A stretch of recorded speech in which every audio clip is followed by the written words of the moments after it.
And I have found I've had some profound, like, I can't believe sometimes that I'd be really worried, stressed out, something was really, really bothering me.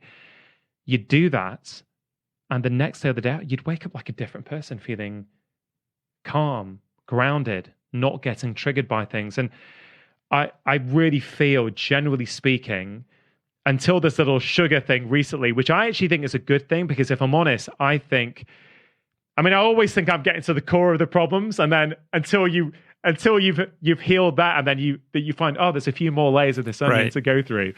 Right, but the idea is deflating these triggers, like revisiting the traumatic event, walking through it, trying to understand the origin story behind some of these unhealthy behaviors and stripping them of their power by making peace with it in this kind of Dickensian Ghost of Christmas Past way. Yeah, exactly. And, I've loved it. I've loved it because it's improved not only how I feel about myself. A lot of my addictive tendencies in the past, they've gone not because I'm trying to avoid them, but because I no longer feel the need to engage in them. So, before they serve the role, but because some of that stuff is getting healed, right? Well, I have no reason to actually engage in that behavior anymore. And it's improved not only how I feel about myself, it's made me a better father. I'm much more closer and connected with my wife, having sorted out some of this stuff myself. I feel I'm a much better doctor. I feel I'm better able to, you can really see these patterns in patients now so clearly. And I really feel a lot of the time with patients now, I go to the emotional stuff a lot earlier than I used to, because you can see the root of what's really going on here. And it's even you mentioned when you got what was the word you used? You got flamed on social media recently. I love that use of language. You got flamed. I've never heard it like that. But I don't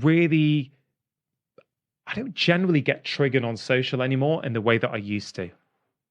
And I'm convinced that it's a lot to do with healing me and healing my insecurities. Because, the reality is, if I'm fully secure in what I'm doing, fully secure, right, which I'm not, right, I'm getting there, I'm better than I was, but I wouldn't say I'm like completely zen with everything, and I don't need anyone's approval anymore or anything. I'd like to think that's happened and it's much better, but I know there's still work to do. But now I don't really get triggered. I'm able to, as the Viktor Frankl quote goes about, between stimulus and space is a gap, and in that space is awareness, and in that awareness sits choice. He words it much more beautifully than that.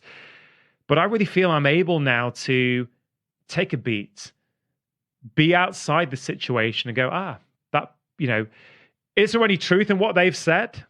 Well, not for me. Okay, cool, fine.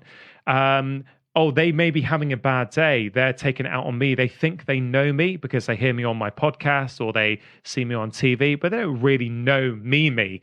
Like, it's their perception of who I am. And I just find myself freer. I don't find myself getting as upset. Even, relating back to the pandemic, I find myself able to be a much better detached observer than I think had the pandemic hit 2 or 3 years ago. I think I would have got caught up in a much bigger roller coaster than now. And actually, one thing I will say about this pandemic that it's something I spoke to Gabor Mate about at the start. I sort of invited him back onto my show to talk to him about it. And I said to Gabor that, I wonder if these emotions that many of us are feeling are really new emotions. Because to me, it feels like we're being stress tested. We're stress testing ourselves in the sense that this pandemic is now a stress test. Are these emotions that are coming up for us really new? Or are we just being put under so much stress that any weakness is being exposed? Very much like a hamstring strain, right? That if you walk around, you may not feel it, but you may not feel it on a 5K run, but on a 10K run, maybe you start to feel it. It's not as if that just miraculously happened. That the imbalance was probably already there, but your body was never being stressed to the degree where it showed up.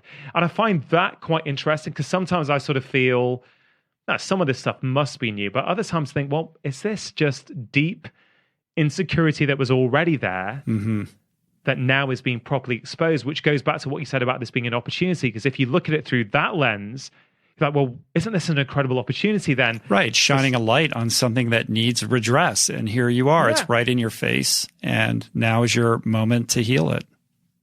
Yeah, so, yeah. I mean, I think with the start off is what I'm struggling with. It's sugar consumption, but I think that's going to get.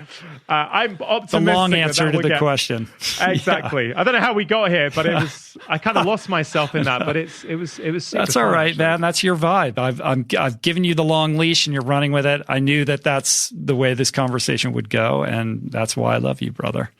So I love you too. Let's. I have one more thing I want to ask you before I let you go, which is, how is the swim run stuff going? Have you been able to keep that up? Yeah, so that's interesting. So at the start of the year, in January, when I was on the book tour in the UK, I was on the Chris Evans breakfast show, and I know Chris came out and spoke to you, and Chris challenged me on air to do the London Marathon, which I had no idea he was going to do. And I accepted. So it was I think we had about 12 or 14 weeks to go. Yeah. And I was like, oh my God, how am I gonna train for this and do a book tour? So I had started training a little bit. Now I was actually getting a hamstring strain. I was really struggling to run. And then obviously that got postponed till October, and now it's not happening anymore. But what was really interesting is that in July, I got invited to Bantham, which is where I did my very first swim run. And there was a few of us doing this it was a secret adventure. I didn't know what it was going to be. It was going to be a swim run down the coast, wild camping overnight, and a swim run back. Right. Anyway, I went.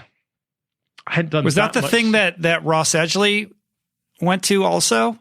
No, Ross actually, unfortunately, Ross was meant to be coming, but he couldn't make that one for personal reasons then, unfortunately. But it was, again, one of my most incredible 24 hours of the year. It was actually, I don't think I've ever traveled that distance. So it was pretty much a 20K swim run down the coast. We wild camped that I'd never done anything like that, actually. So I was a bit scared. I didn't sleep at all. And then we did a 20K back.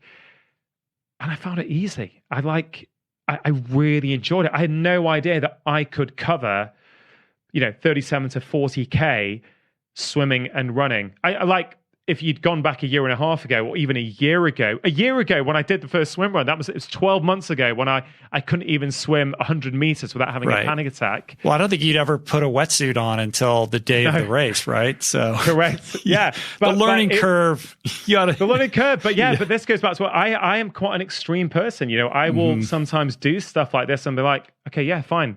Let's go all in and see what happens. And it was an incredible experience, Rich, because I got everything I got the first time, but it was effortless. It was so different from when I first did it. I enjoyed it. Like we weren't timing, we weren't racing. It was like 8 people, after these COVID pandemic times, getting together and moving down the coast. The weather was outstanding. It was about as beautiful a British summer day as you could have. It was warm, the sunset, the sunrise was just incredible.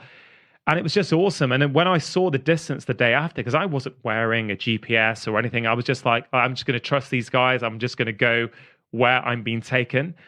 I thought, wow, you covered 40K. I didn't think I could do that. So that was really, really interesting for me. And I have actually been working remotely with this running coach over lockdown.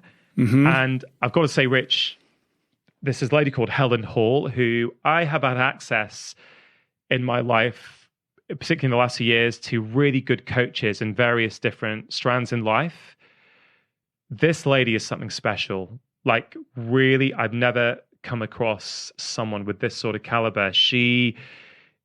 Running coach is actually doing her a disservice. She's running's the name on the label, but actually, it's everything. It's spiritual, it's emotional, it's how, and working with her and freeing up certain limitations in my body has completely mirrored some of my personal growth. I mean, I'd love. Wow.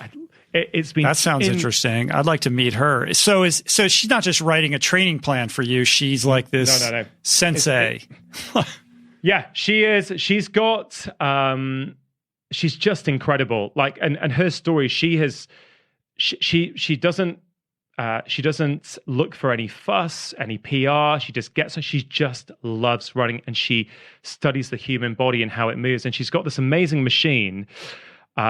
Which actually she doesn't really need, but this machine is you have 15 sensors on you, and you literally just run, and she can see how every joint in your body moves. Now, this sounds as though it's going to be super technical, but it's not actually. She just uses that to help you identify where the obstruction is. She's actually not trying to help you run. She's trying to help your body work more efficiently. Right. Because her belief is if your body is more fluid and free, it's going to translate to better running, better walking, better anything. Right. And there was this one session, Rich, which was probably 2 or 3 months into lockdown, that I was going through in my therapy, some quite deep stuff from childhood. And it was really interesting. A lot of things had moved in my running gait, but I was still getting this hamstring pain. And she identified, you could see it on the screen. My T10 to 2E12, right in the middle of my back, the vertebrae weren't moving. Everything else was moving around it, but they were locked, literally just under my solar plexus. And this is something that I was working on with my therapist in terms of, me showing myself to the world, me not hiding anymore, really being who I am. It was incredible. So I was with Helen. Helen sort of helped me move.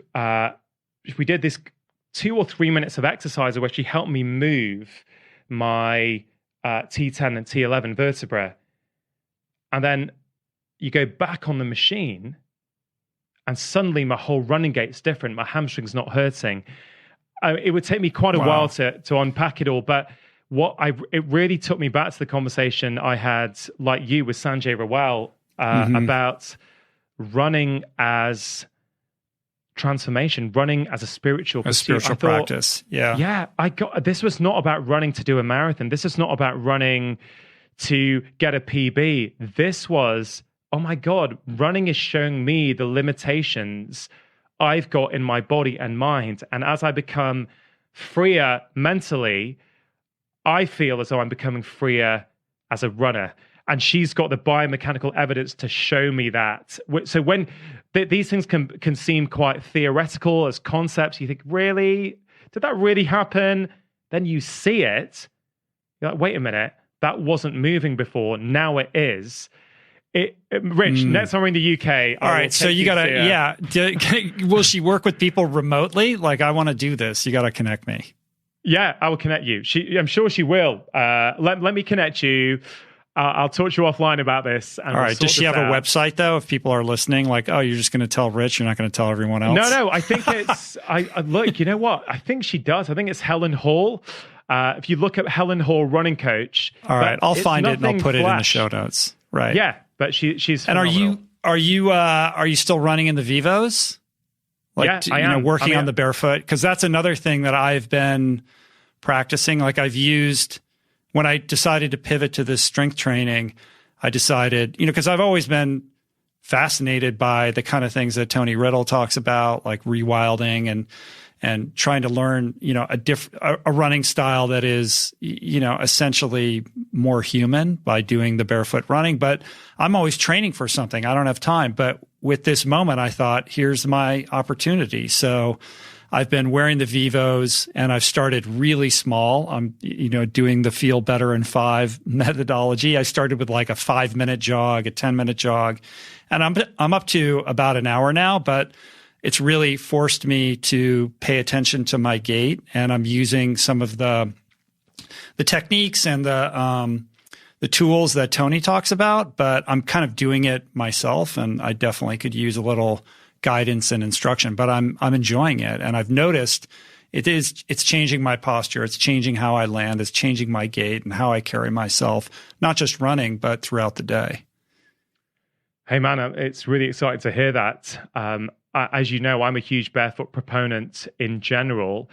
I think running is tricky for people because, as you say, you were always training, right? So if you spent a whole lifetime in cushioned shoes, I think it's one thing living in barefoot shoes and walking in them and running errands in them, but it's another thing altogether to run in them for many people. You got to really start slow.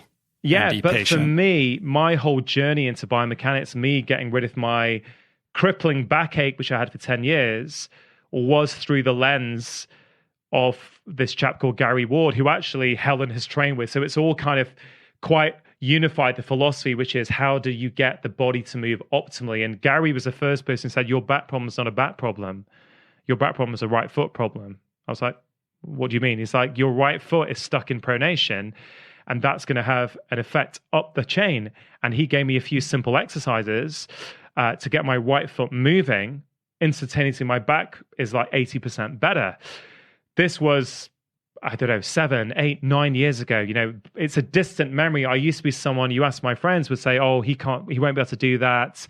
He can't lift any furniture because he's got, a bad back. I do not consider myself to have a bad back. I don't even think about my back. That was a thing of the past. And that's actually not that Gary advised me to get barefoot shoes. No, for me, it was the fact that once I got into feeling my right foot move, and when I would then go and put on cushion shoes, I thought, well, I can't really feel my feet anymore. So I was like, I want to feel my feet. That's what got me into barefoot shoes. And I have lived exclusively in barefoot shoes for maybe 7 years now. Like Vivo barefoot shoes, that's all I wear for work, for play, for working out. So for me, getting into running, it was just a natural extension for me. I didn't even consider not doing it, because that's just how I live. But I do know people, Rich, who live in barefoot shoes for living in, but they won't run in them. They'll run in cushion shoes. And I get that as well. I totally get that. So, but Helen definitely works on Zoom. I wonder if she can, because most of what we've done over lockdown has been over Zoom. But that was on the foundation of me having already been in his studio and being on a machine pre-lockdown. So I wonder... Right. But I'll connect you, and she's such a lovely soul, and her dream is to get everyone in the world, I think, to run pain-free. She believes we are born to run. She feels that actually we don't run efficiently, which is why so many people get injured. And her goal is to teach people to do that. And so I plan to do the London Marathon next year, assuming it goes ahead. And I'm looking forward to it. And, Rich... And to do it in Vivo barefoot shoes. Run the marathon. I will do, Vivos. I would do, unless something was to happen to change my view on that. But my current plan is to do that. But again, what's really changed for me, Rich, and I think in lockdown in particular, and it's this thing about, for me, running is going to be about me tapping into who I am. People that say, oh, what time are you going for? And honestly, I used to be a super competitive person. But I can honestly say, hand on heart, I'm not bothered about the time. I'm doing it for the fun of doing it, for the joy of actually being challenged by someone, saying yes. But actually, I want to do it just so I've done a marathon. So I've experienced it. Maybe it will change near the time. Maybe I'll be like, oh, I want to do this. I want to break 5 hours, or I want to get 4.5 or whatever. But I'm not really looking at times, because my drive to run now, because I've seen the connection with where my body holds tension, which affects my running, and where my mind holds tension, because of course they're not separate. I want to heal all that and bring it closer together. So I believe if I keep doing the emotional work, I actually believe that I will be running freer, and I believe I'll be able to run a marathon pain-free and enjoy it.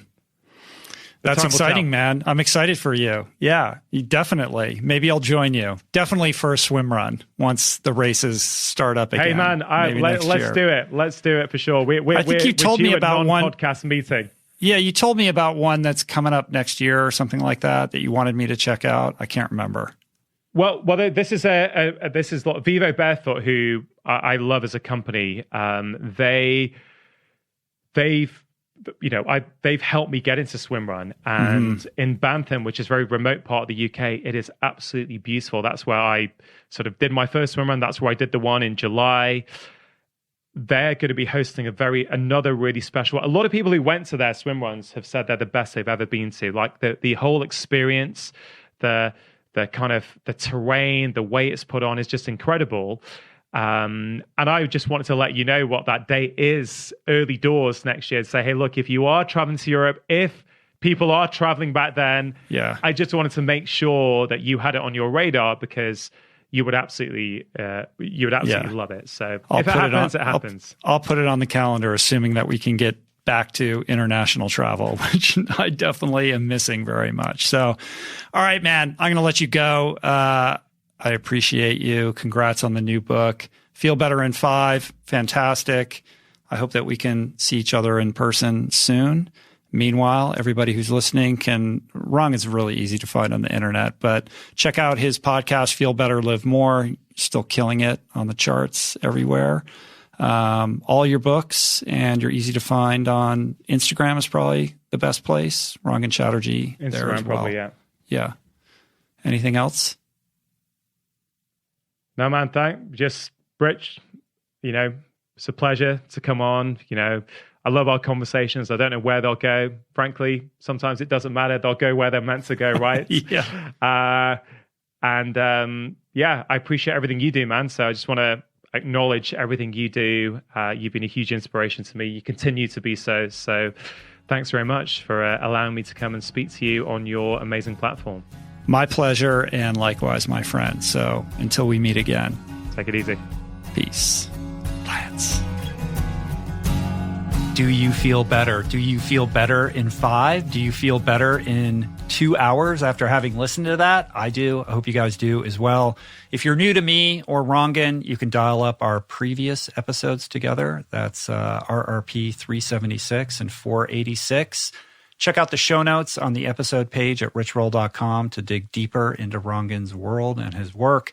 Pick up his book, Feel Better in 5. Hit up his podcast, Feel Better, Live More, on all the platforms. And give him a ring on the socials. On Instagram, he is Dr. Chatterjee. And on Twitter, he is Dr. Chatterjee UK. Tag him with a note. Let him know how this one landed for you. If you'd like to support the work we do here on the show, subscribe, rate, and comment on it on Apple Podcasts, on Spotify, and on YouTube. Share the show or your favorite episodes with friends or on social media. And you can support us on Patreon at richroll.com/donate. Thank you to everybody who worked hard to put on today's show. Jason Camiolo for audio engineering, production, show notes, and interstitial music. Blake Curtis for videoing today's show. And also Gareth, Rangan's video guy, for helping out with additional video files to help us compile the best version for YouTube.